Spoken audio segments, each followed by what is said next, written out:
авилгыг итгэж олгосон эрх мэдлийг хувийн ашиг хонжоо олоход ашиглах хэмээн тодорхойлдог. Монгол улсын авилгын эсрэг хуульд авилгыг дараах 4 байдлаар тодорхойлон заасан байна. Авилгын төрлүүдийг жижиг ба том хэмжээний авилга, улс төр захиргаа ба бизнесийн авилга, зохион байгуулалттай буюу зохион байгуулалтгүй авилга хэмээн ангилдаг байна. Авилгын хэлбэрүүдийг хээл хахуул, албан тушаалын байдлаа уруулан ашиглах, эрх мэдлээ хэтрүүлэх,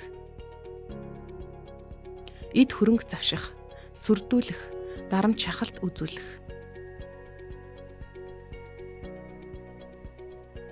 мэдээллийг зөв бусаар ашиглах, хууль бус шан харамж хувь хишиг авах, тал тохой татах,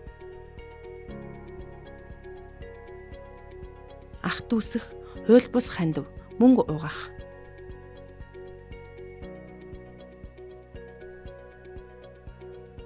хуурамч бичиг баримт ашиглах зэрэг 13 хэлбэрээр ангилна.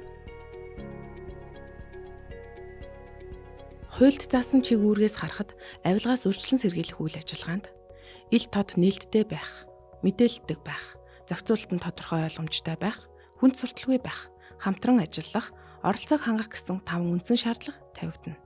Хүн бүрт хуулийн дагуу шударга тэгш хүртээмжтэй боломжийг бий болгоё. Монгол Улсын боловсролын их сургуулийн дотоод ажлын алба.